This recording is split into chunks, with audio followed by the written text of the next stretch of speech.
고난주간에 맞이하는 수요 기도회입니다. 그래서 오늘은 창세기 강해를 잠시 멈추고 예수님 순환 당하셨을 때 벌어졌었던 장면을 잠시 좀 묵상하는 시간을 갖겠습니다.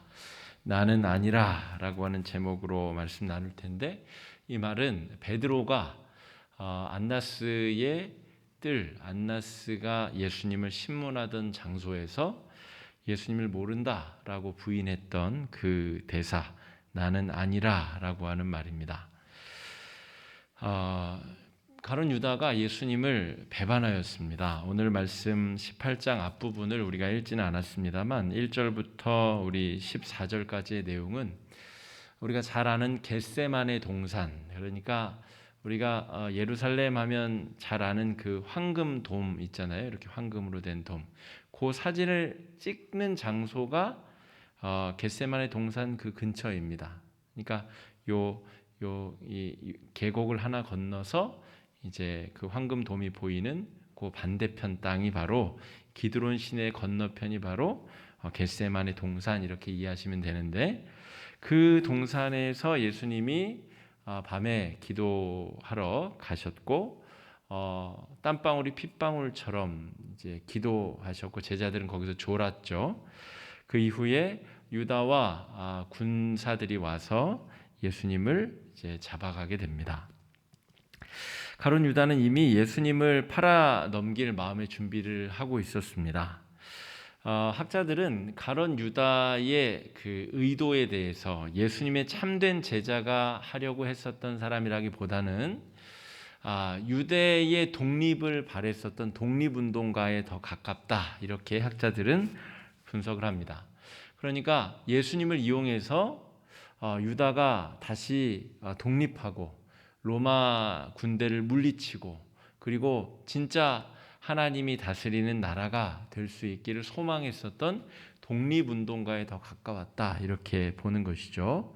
그런데 자신의 뜻대로 일이 계속 진척이 되지 않는 것이죠. 예수님의 인기는 높아지지만 예수님은 역성혁명, 그러니까 무력으로 천군천사를 동원해서 로마 군대를 물리칠 그런 뜻이 전혀 없는 것을 간파하고, 가룟 유다는 예수님을 더 궁지로 몰아넣기로 이제 결정을 합니다.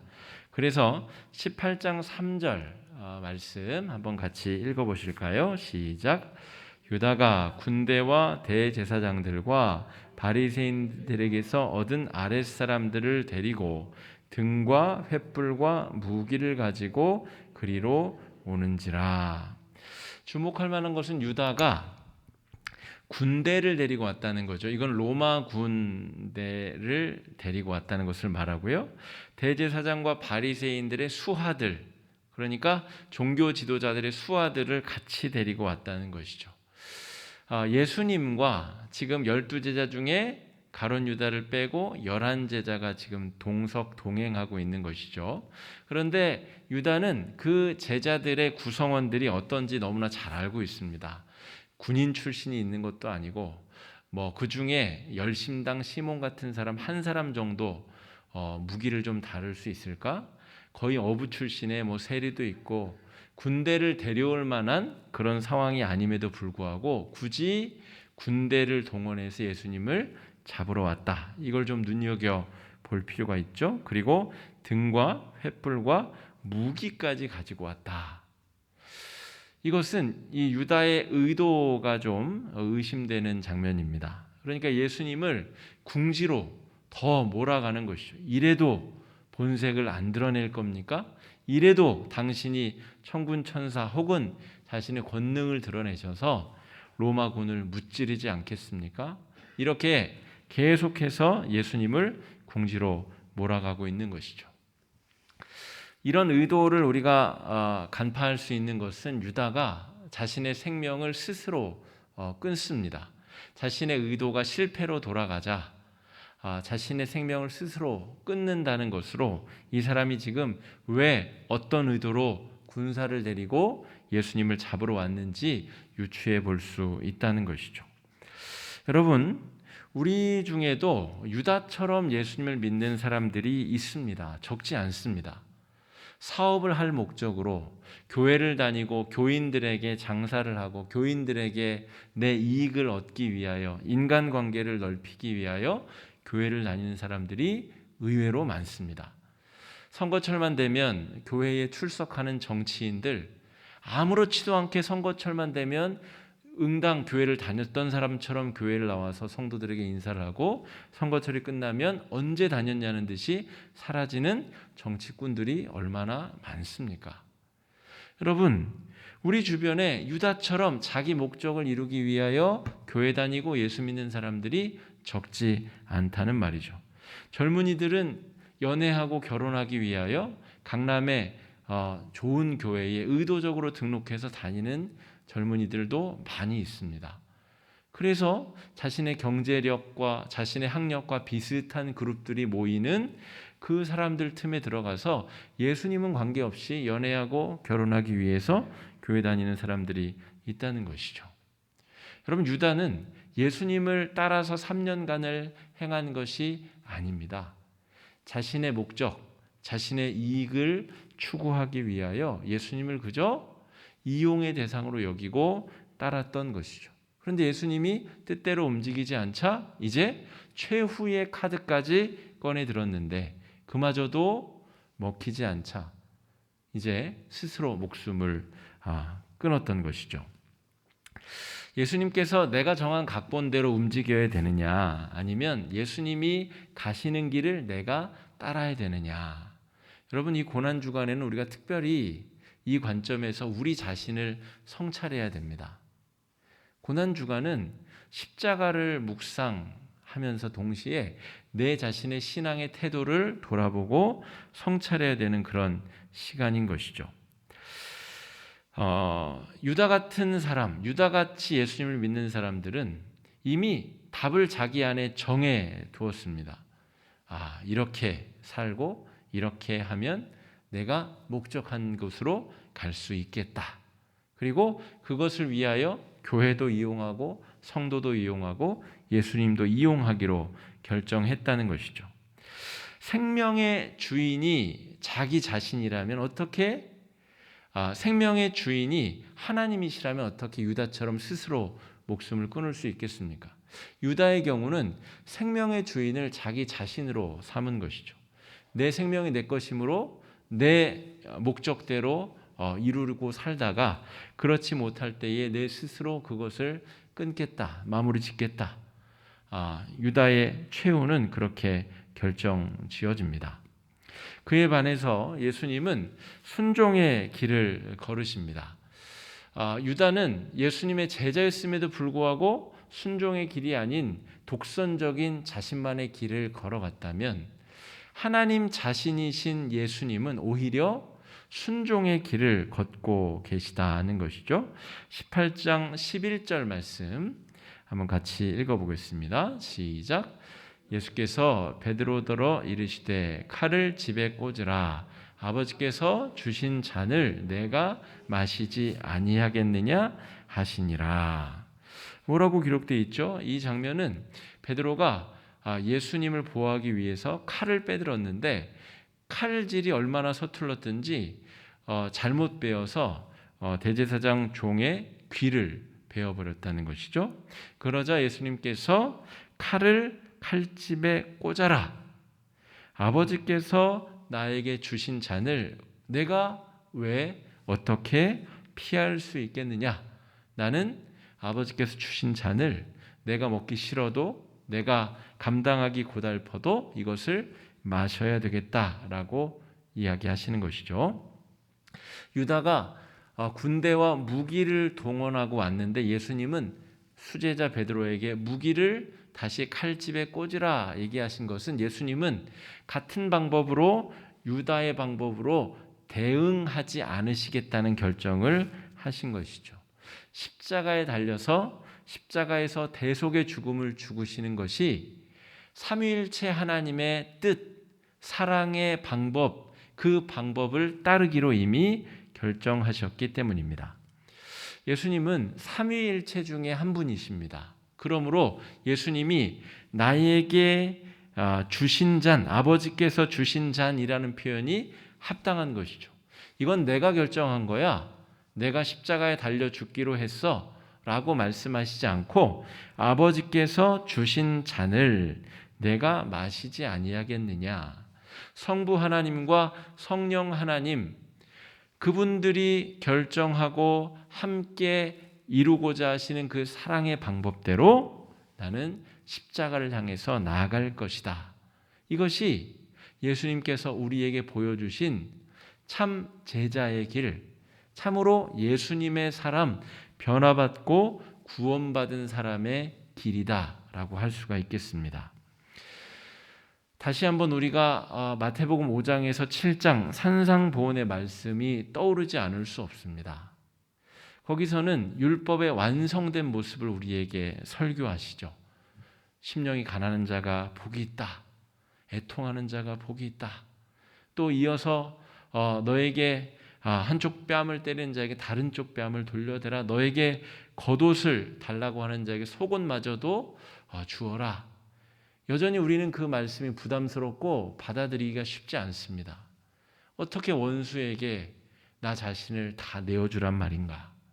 그런데 지금 유다 앞에 선 예수님은 아무 잘못도 없는 분이 자신의 생명을 온전히 그들의 손에 맡겨주고 계시다는 것이죠. 이것이 삼위일체 하나님께 순종하고 계신, 사랑의 길을 걸어가고 계신 예수님의 방법입니다. 예수님은 잡히셨고 제자들은 다 도망쳐 버렸습니다. 영원히 예수님 곁에서 예수님을 지키고 예수님의 사람처럼 살 것처럼 그렇게 말만 장황하게 떠버리더니만 예수님이 잡히는 순간이 되자 다 도망해 버렸다라고 하는 것이죠. 예수님을 직접 팔아먹은 유다만큼은 아니지만 그 자리를 아무도 지키지 않고 다 도망가 버린 제자들은 도대체 유다랑 뭐가 다른 것일까? 우리 스스로를 우리 2021년 고난 주간에 잘 성찰해 봐야 된다는 것이죠. 남 이야기를 하는 게 아닙니다.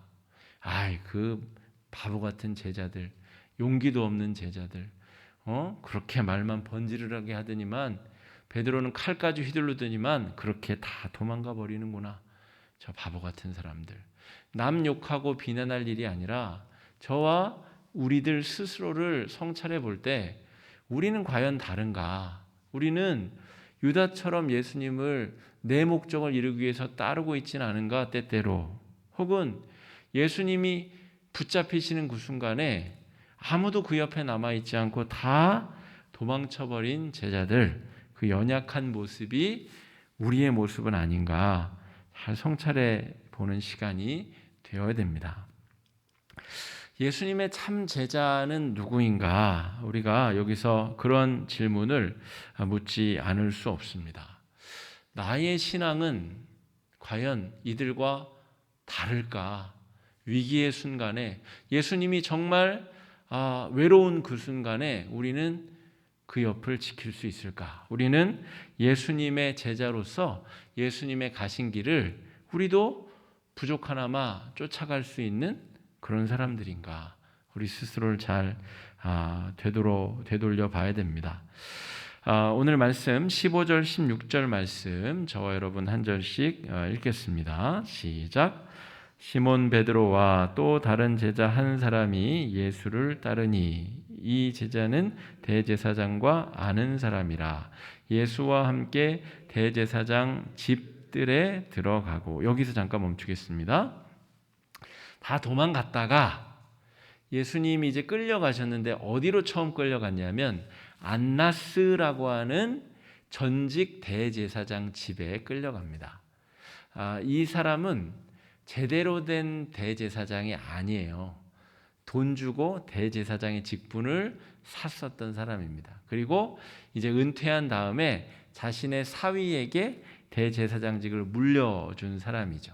그런데 여전히 자기가 대제사장처럼 권력을 휘두르고 있는 그런 아주 못되디 못된 사람, 그 안나스의 뜰로 먼저 끌려가게 됐다는 것이죠. 그런데 시몬 베드로와 또 다른 제자 한 사람이 예수님이 어떻게 되시는가 이제 불안해서 쫓아갔다는 이야기입니다. 그런데 예수를 따르니 이 제자는 대제사장과 아는 사람이라. 오이, 대단한 제자죠. 대제사장 안나스와 안면이 있고 서로 아는 사람이래요.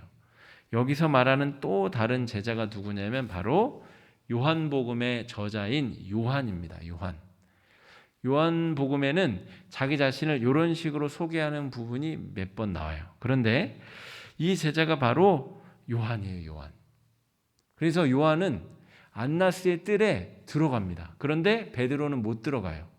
베드로는 밖에 궁금해서 안을 들여다보고 있고, 안에 들어갔었던 요한이 다시 나와서 이 사람 괜찮습니다 라고 같이 들여보내는 순간에 첫 번째 나는 아니요를 고백하게 됩니다. 그러면 이 요한은 어떻게 이 안나스와 아는 사이일까? 이 요한은 세베대의 아들들인데요. 다른 복음서 마가복음에 보면 이 세베대는 그 갈릴리에서 그래도 꽤 어부로서 좀 살던 집이었던 것 같습니다. 배도 몇 척 있고 또 하인들도 있었던 집안의 사람. 그래서 아마도 예루살렘의 종교 지도자들과 서로 안면이 있었던 사람일 것이다. 학자들은 그렇게 보는 것이죠. 그런 연유로 이 안나스의 집 사람들과 안면이 있었고, 이 안나스의 집에 드나들 수 있을 정도의 그런 관계가 있었을 것이다. 이렇게 추측하는 것이죠. 어쨌든 베드로와 요한이 용감하게 지금 안나스의 뜰에 갔고, 16절을 한번 읽어보겠습니다. 시작.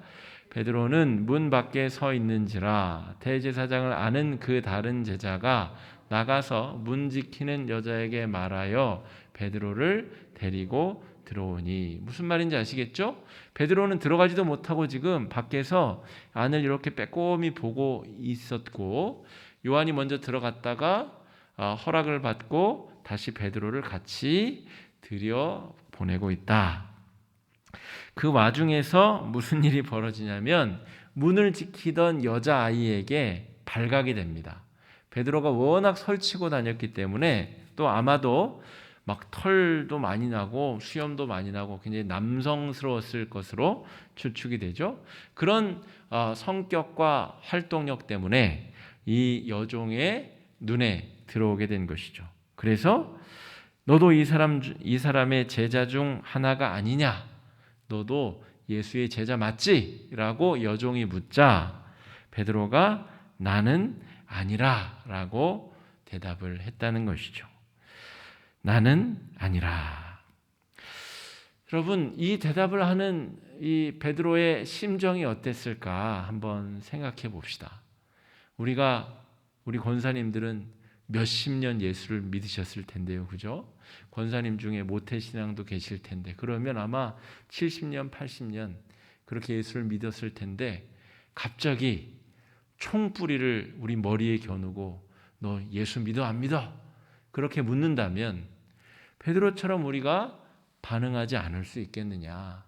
정말 생명이 이 사람의 그 판단에, 이 사람이 어떻게 나에게 말하느냐에 달려 있다면 우리가 과연 우리의 신앙을 바로 고백할 수 있겠느냐?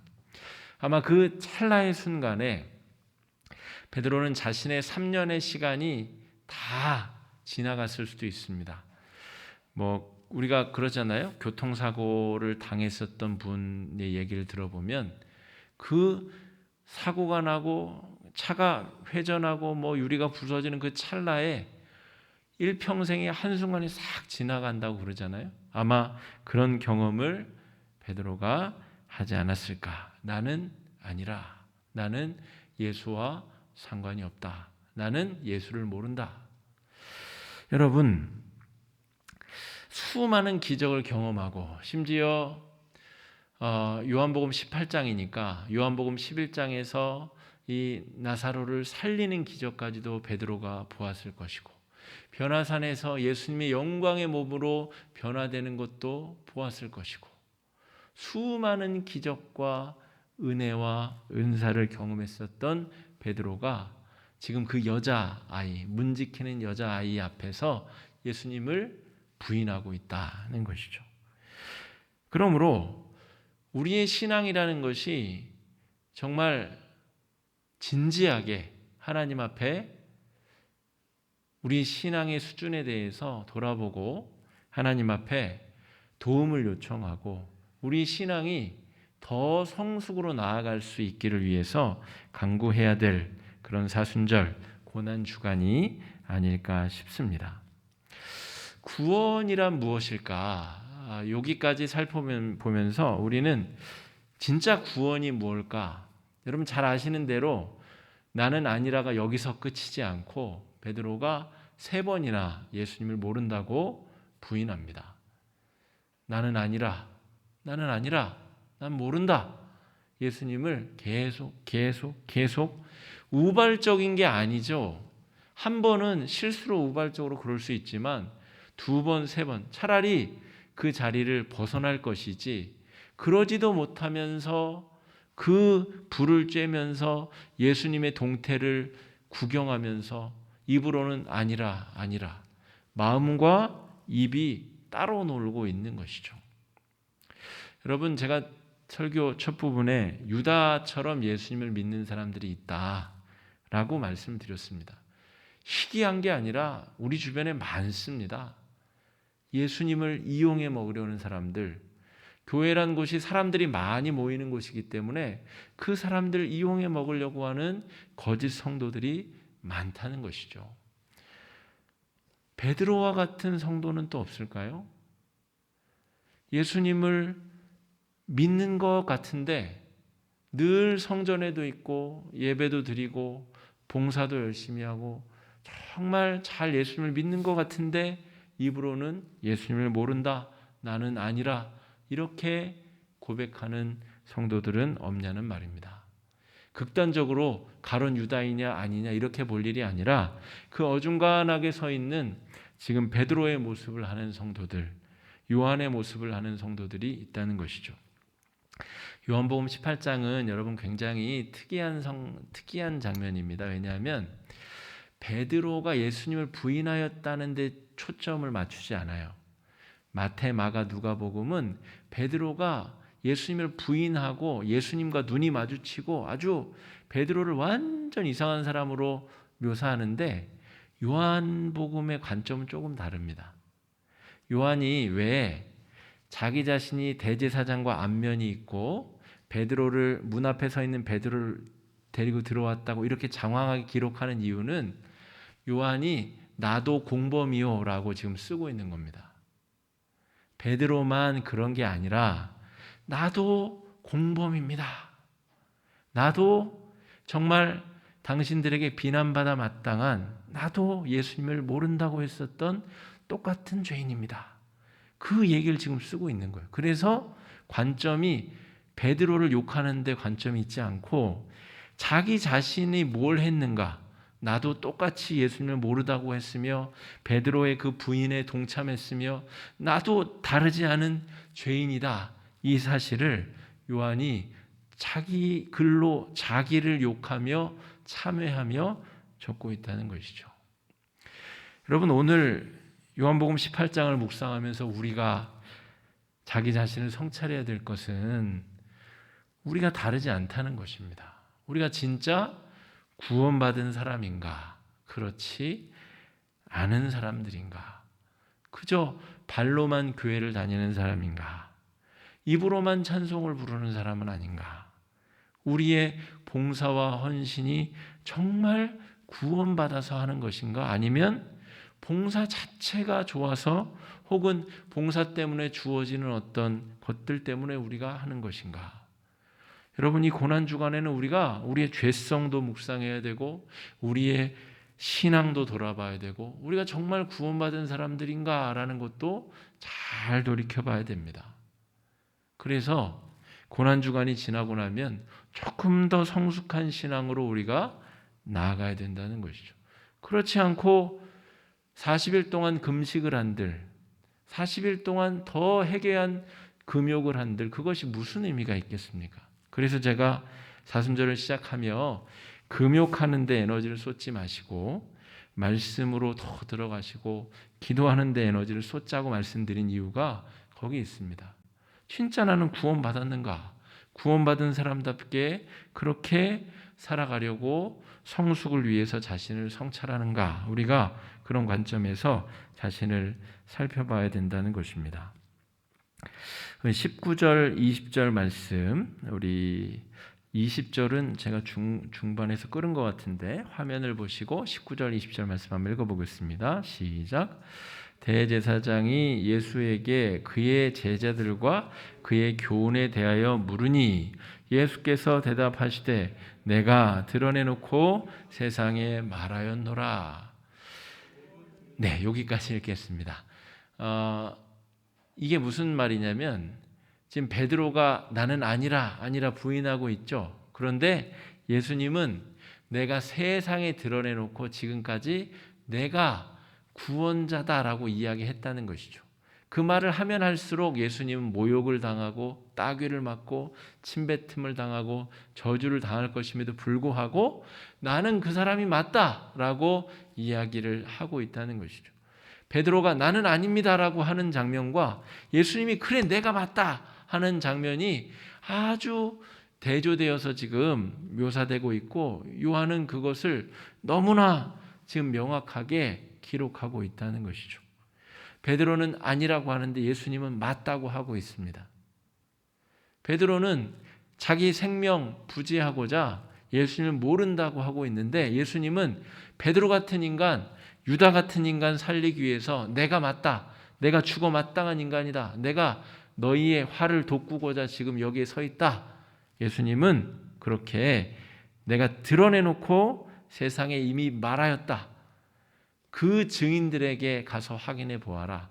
나는 목숨을 잃는 것이 전혀 두렵지 않다.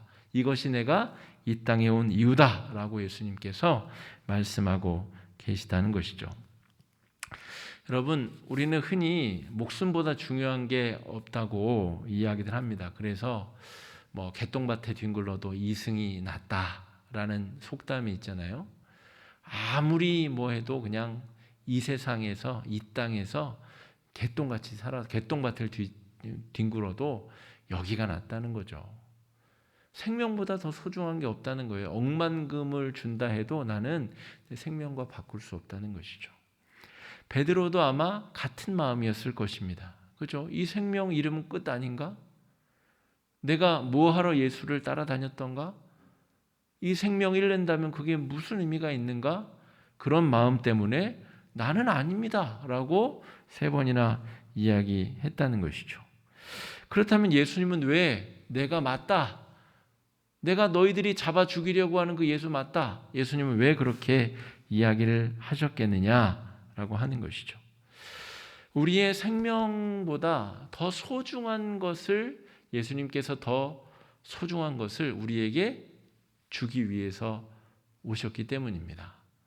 죄 사함의 기쁨, 우리의 생명이 끊어진 이후에도 영원한 삶을 선물로 주시기 위해서 이 땅에 오셨기 때문에 예수님은 자신이 극복해버릴 그 죽음을 두려워하지 않고 계시는 것이죠. 사흘 만에 죽음을 이기고 부활하실 주님께서는 자신의 생명보다 더 소중한 것을 주러 오셨고 그것을 말씀하기 위하여 오늘 이러한 선택을 하고 계신 것이죠. 예수님이 천국을 비유하시면서 하신 이야기 중에 어떤 사람이 밭을 갈다가 이 금은보화를 발견하는 이야기가 있습니다. 그러자 이 사람이 어떤 결정을 하냐면 집에 가서 집을 팔고 가진 소유를 다 팔아서 그 쓸모없는 돌짝밭을 삽니다. 자기가 정말 소중한 걸 발견했기 때문에 이전에 소중했던 것을 다 포기하고 버리는 것이죠. 진주 장사 이야기가 있습니다. 진주를 사고 파는 장사가 어느 집에 갔더니 정말 세상에 하나뿐이 없는 값진 진주를 발견하고는 나머지 자기가 가지고 있는 하찮은 진주들을 다 팔아서 그 진주 하나를 삽니다.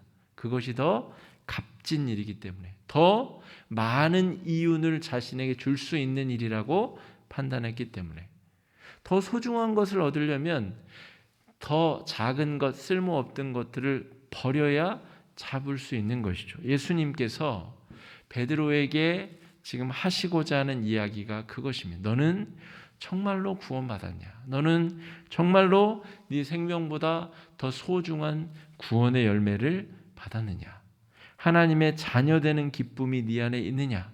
네가 네 생명을 버리고서도 더 소중한 구원을 맛보았느냐?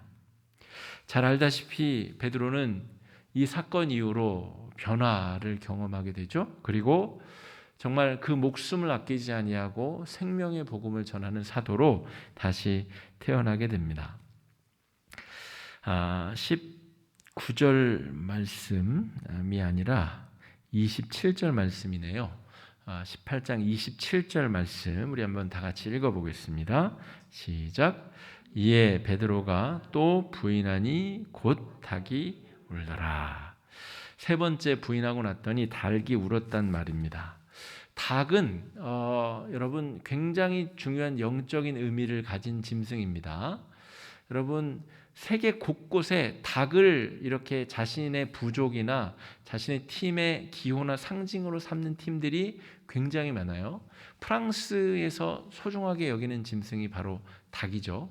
이 닭은 인류와 오랜 시간 동안 함께했고 그 닭이 하는 특별한 행동 때문에 그렇습니다. 닭이 알을 매일 낳잖아요. 뭐 매일 낳는지는 모르겠어요. 어쨌든 달걀을 낳잖아요.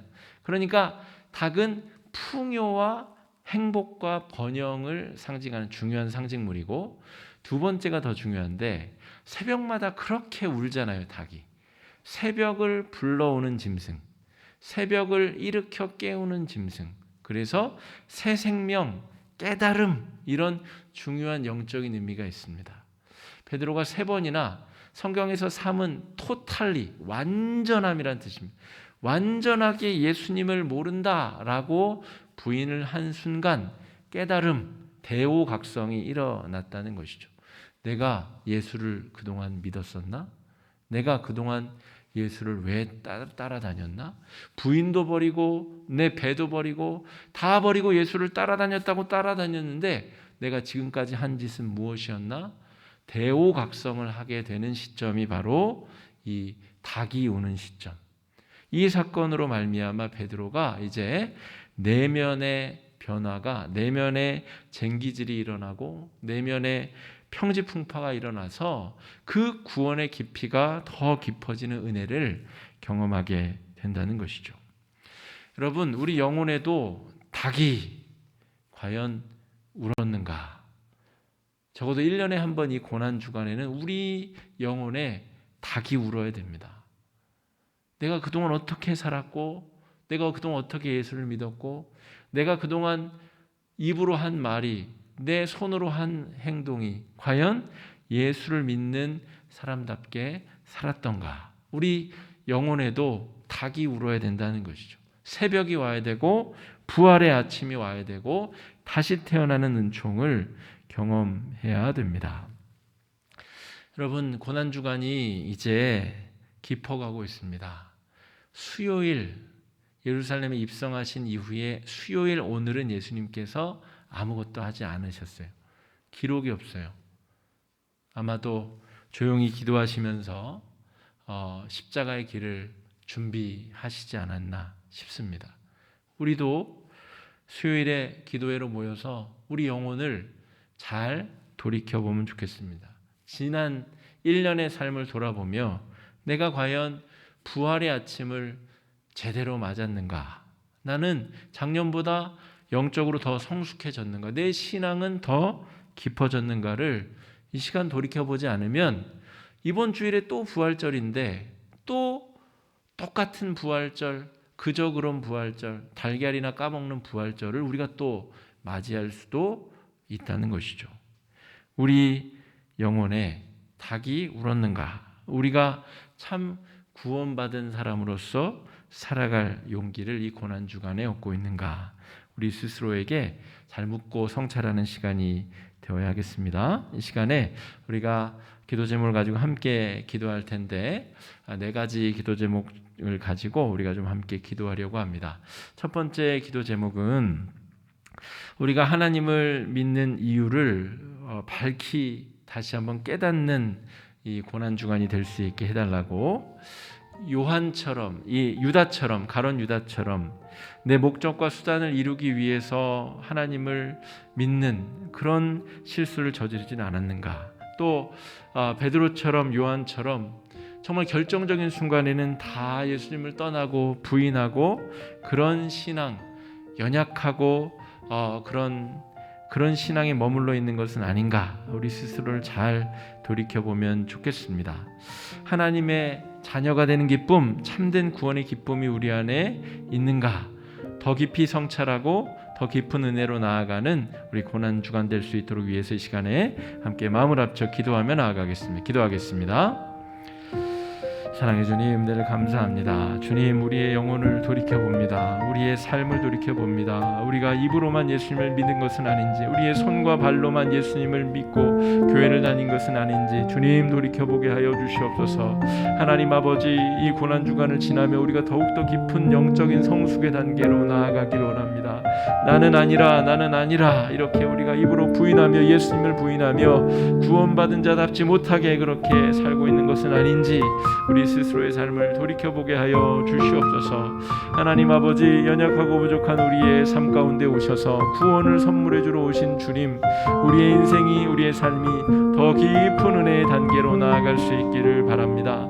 하나님 아버지, 예수님의 그 십자가의 보혈의 은혜를 따라서 우리가 그 십자가의 길을 좇아서 우리가 작은 예수가 되어서 나만의 십자가를 지고 예수님을 따르는 귀한 인생들 될 수 있도록 아버지 인도하여 주시옵소서. 우리가 정말 구원받은 백성, 구원받은 성도인지 하나님의 자녀된 성도인지, 우리가 정말 생명보다 내 목숨보다 값진 그 구원의 선물을 받은 자들인지, 그 구원의 선물을 누리고 깨닫기 위하여 우리가 이 은혜의 길을 걷고 있는 것인지 다시 한번 깨닫고 우리의 삶을 돌이키며 우리의 영적인 삶이 성숙으로 나아갈 수 있도록 아버지 인도하여 주시옵소서. 작년보다 더 성숙한 부활절을 맞이하게 하여 주시옵시고, 예수 생명의 그 십자가의 보혈로 말미암아 온전하고 새로워지는 은혜, 우리의 삶이 예수 그리스도를 나의 참된 구주와 나의 삶의 구원자로 고백하고 인정하고 따르는 삶을 살아갈 수 있도록 주여 아버지 함께하여 주시옵시고 인도하여 주시옵소서. 우리가 연약하고 부족하지만 주께서 동행해 주시고 함께해 주시면 우리가 더 깊은 단계, 영적인 성숙과 영의 닭의 울음소리를 듣는 우리의 영이 새로워지고 온전해지는 귀하고 놀라운 은혜를 경험할 수 있을 줄 믿사오니 주여 아버지 함께하여 주시옵시고 인도하여 주시옵소서. 아버지, 예수 십자가의 보혈의 의미를 다시 한번 우리의 골수에 새기는 시간, 그런 고난주간이 될 수 있도록 인도하여 주시고, 우리가 어쩔 수 없는 죄인이고 예수님을 부인하고 거절하고 배반할 수밖에 없는 죄인임을 고백하며 우리의 영혼의 현주소를 주님 앞에 다시 한번 확인하고 점검하고 새로워지는 귀한 은혜가 있을 수 있도록 주여 아버지 함께하여 주시옵시고 인도하여 주시옵소서. 두 번째 기도 제목 함께 나누겠습니다. 나는 아니라 라는 말을 반복하는 삶에서 우리는 정말 돌이키고 싶습니까? 내 믿음과 또 소망과 사랑으로 성령의 그 열매를 맺어가는 삶을 우리가 지향하고 바라고 싶은 마음이 있는가?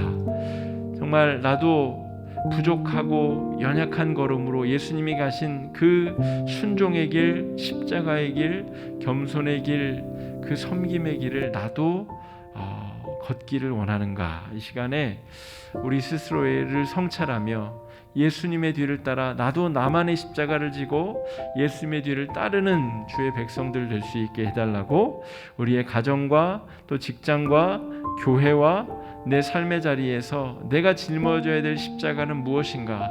내가 섬겨야 될 곳, 내가 낮아져야 될 곳, 내가 희생해야 될 곳, 내가 예수님처럼 십자가에 달려야 될 그곳은 어디인지를 깨닫게 해주시고 그 십자가를 걷게 해달라고 이 시간에 한번 기도하며 나아가겠습니다. 기도하겠습니다.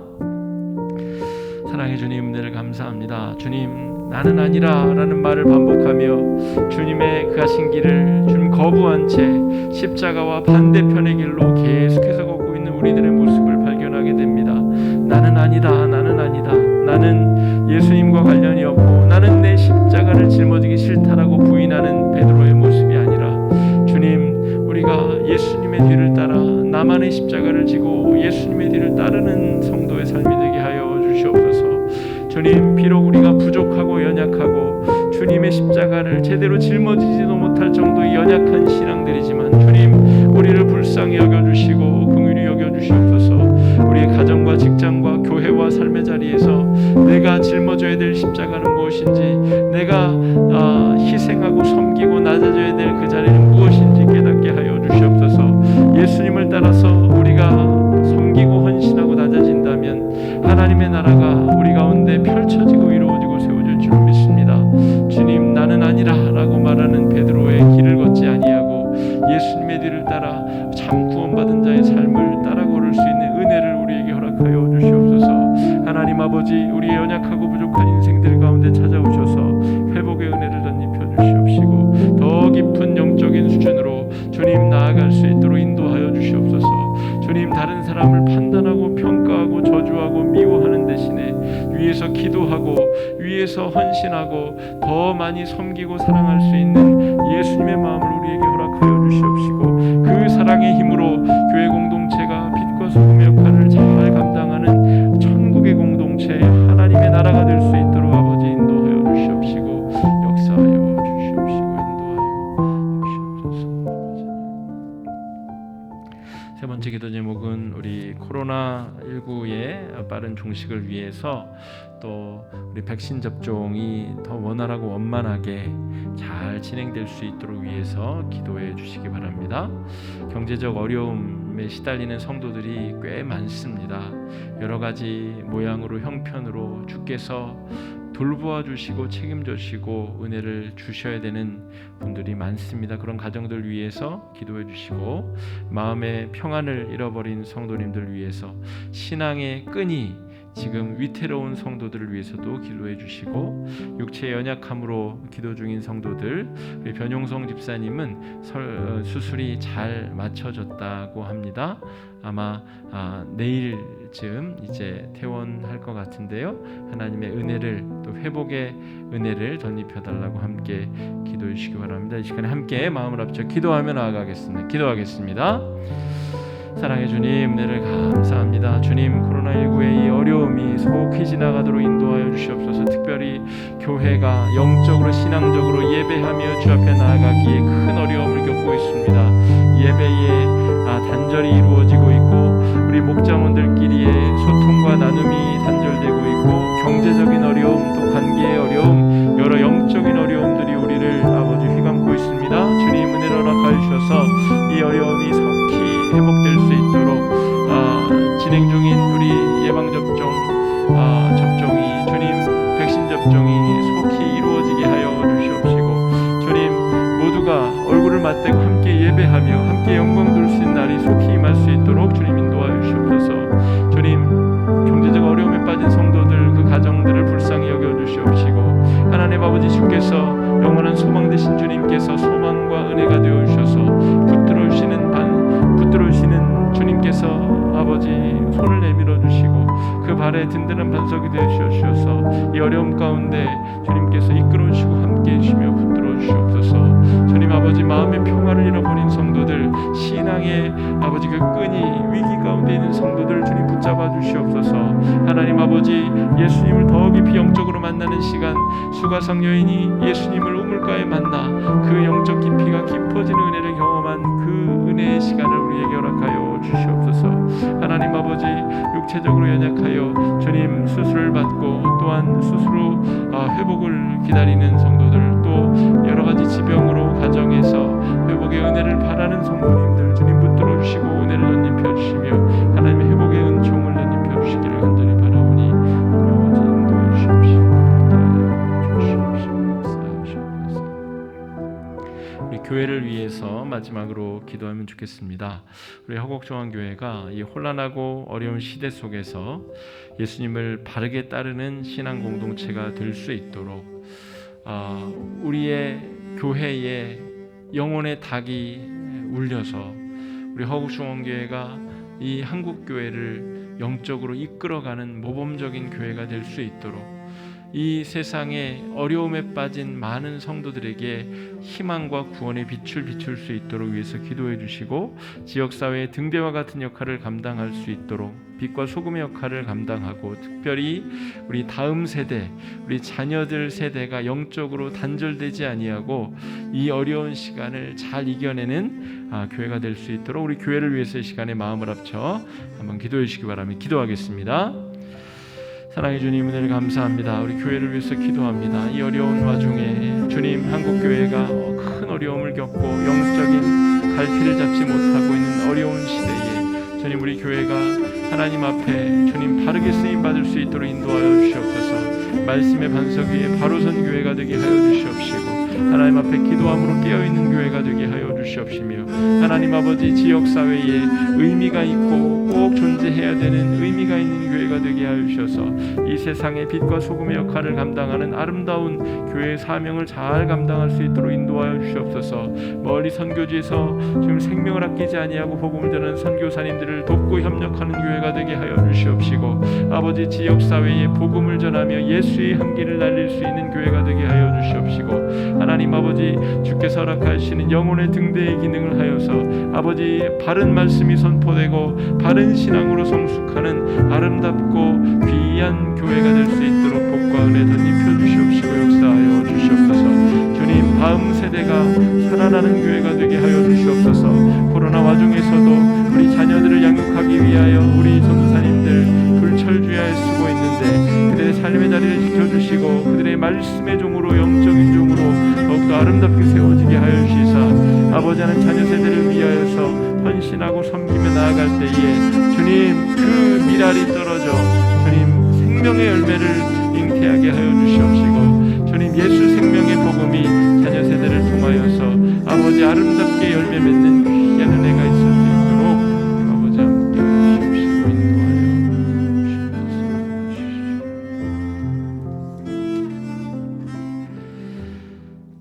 사랑의 주님, 고난주간 주님께서 순환당하시고 고난당하시는 장면, 그 장면 속에 베드로의 모습을 우리가 살펴보았습니다. 우리가 예수님을 잘 믿고 따르는 줄 알았는데 우리가 베드로가 아닌가 싶습니다. 결정적인 순간에는 주님을 모른다 하고 나는 아니라 3번이나 부인하며 아직까지 영적인 깨달음, 구원의 참 기쁨을 누리지 못한 채 엉뚱한 길을 내 나름대로 걷고 있는 헛된 제자들은 아닌지 주님, 우리를 돌아보게 됩니다. 예수님을 따라서 그 생명의 길, 구원의 길, 생명조차 아깝지 않은 거듭남의 길을 우리가 제대로 걷고 있는지, 내가 짊어져야 될 나의 십자가를 지고 예수님의 뒤를 따라 가정과 직장과 교회와 내 삶의 자리에서 바로 살아가고 있는지를 성찰하는 우리 고난주간 될 수 있도록 축복해 주시고 인도하여 주시옵소서. 애쓰고 노력하는 주의 백성들에게 주께서 귀한 은혜로 덧입혀 주시고 지혜를 주시고 용기를 주시고 힘을 주실 줄로 믿습니다. 이제는 우리 구주 예수 그리스도의 은혜와 하나님 아버지의 크고 놀라우신 사랑과 성령님의 내주하시고 감동, 교통, 교제하시는 역사가 지금은 비록 부족하고 연약한 모습이지만 더 깊은 영적인 단계로, 성숙의 단계로, 참 예수님의 제자로 또 한 번의 영적인 새벽을 경험하기 원하는 주의 모든 백성들과 그들의 가정과 산업과 일터 위에 기도하는 모든 제목들 위에 이제부터 영원토록 함께 하시기를 간절히 축원하옵나이다.